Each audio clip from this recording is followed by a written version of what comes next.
Secunderabad cantonment ప్రజల చిరకాల కోరిక నెరవేరింది. కంటోన్మెంట్ బోర్డు పరిధిలోని సివిల్ ఏరియాలను జీహెచ్ఎంసీలో విలీనానికి కేంద్రం గ్రీన్ సిగ్నల్ ఇచ్చింది.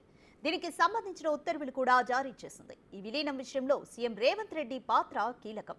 ఆయన చొరవతోనే ఇది సాధ్యమైంది.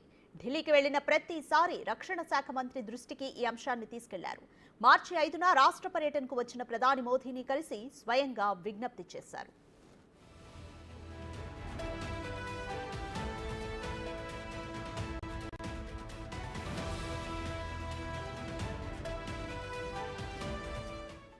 దీనికి సంబంధించిన మార్గదర్శకాలు విడుదల చేయాలని కోరుతూ తెలంగాణ సీఎస్ శాంతికుమారి ఇటీవలే కేంద్ర రక్షణ శాఖకు లేఖ కూడా రాశారు.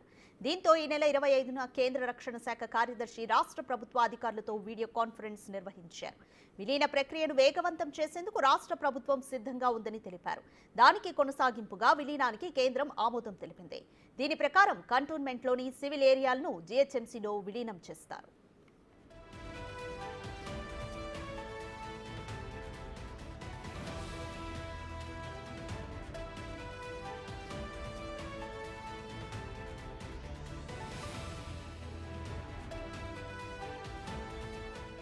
ఇక అక్కడి ప్రజలు జీహెచ్ఎంసీ పరిధిలోకి వస్తారు. కంటోన్మెంట్ బోర్డుల ఆస్తులు, అప్పులన్నీ మున్సిపాలిటీకే బదిలీ అవుతాయి.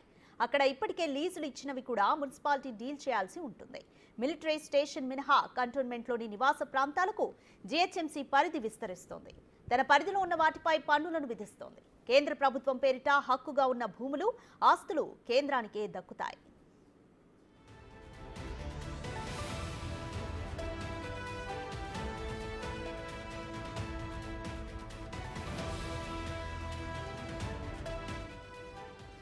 మొత్తానికి కంటోన్మెంట్ ప్రజల కోరిక, సీఎం రేవంత్ రెడ్డి కృషి ఫలితంగా బ్రిటిష్ కాలం నుంచి ఇప్పటి వరకు కొనసాగుతున్న కంటోన్మెంట్ బోర్డులన్నీ రద్దు అయ్యాయి. ఆ ఏరియాను కేంద్ర మున్సిపాలిటీలో విలీనం చేస్తూ ప్రకటన విడుదల చేసింది.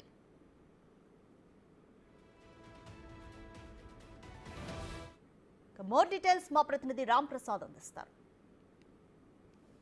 తెలంగాణ రాష్ట్రంలో గ్రేటర్ హైదరాబాద్ ఏదైతే ఉందో, గ్రేటర్ హైదరాబాద్ పరిధిలో ఉన్నటువంటి మొత్తం ప్రాంతం ఏదైతే ఓఆర్ఆర్కు లోబడి ఉన్నటువంటి ప్రాంతం మొత్తాన్ని కూడా అర్బన్ తెలంగాణ చేయడం కోసం రాష్ట్ర ముఖ్యమంత్రి రేవంత్ రెడ్డి అయితే ప్రత్యేక వ్యూహంతో కార్యాచరణతో ముందుకు పోతా ఉన్నారు. ముఖ్యంగా మనం చూసుకుంటే తెలంగాణ రాష్ట్రంలో ముఖ్యంగా హైదరాబాద్లో ఉన్నటువంటి కంటోన్మెంట్ ఏరియా ఏదైతే ఉందో అది పూర్తి స్థాయిలో కూడా డిఫెన్స్ ఏరియాలో ఉందని చెప్పవచ్చు. మనం ప్రస్తుతం కంటోన్మెంట్ బోర్డు వద్ద అయితే ఉన్నాం. కంటోన్మెంట్ బోర్డు అనేది కూడా ఇక్కడ కంటోన్మెంట్ ఏరియా ఏదైతే నియోజకవర్గ పరిధి ఉందో దీనికి పూర్తి స్థాయిలో కూడా కంటోన్మెంట్కు సంబంధించినటువంటి అక్కడ నియమ నిబంధనలు కానీ అక్కడ ఉన్నటువంటి రూల్స్ అండ్ రెగ్యులేషన్స్ మధ్య మాత్రమే ఇక్కడ ప్రజలు ప్రస్తుతం నివసిస్తూ ఉన్నారు. మనం చూడవచ్చు తెలంగాణ రాష్ట్రం ఏర్పడిన అనంతరం కూడా దీనికి సంబంధించి అయితే పూర్తి స్థాయిలో ఎలాంటి మార్పులు అనేటివి రాలేదు. మనం చూసినట్లయితే భారతదేశంలో స్వతంత్రం వచ్చిన అనంతరం అయితే ఈ యొక్క రక్షణ శాఖకు సంబంధించి కంటోన్మెంట్ ఏరియాను కేటాయించడం జరిగింది. ఇదే క్రమంలో కంటోన్మెంట్లో ఉన్నటువంటి ప్రజలందరూ కూడా ఇక్కడ నివసించే ప్రజలందరూ కూడా ట్యాక్సులు కానీ వాళ్ళకి సంబంధించినటువంటి పర్మిషన్స్, హౌస్ పర్మిషన్స్ కానీ ఇవన్నీ కూడా పూర్తి స్థాయిలో డిఫెన్స్ అకాడమీకి సంబంధించినటువంటి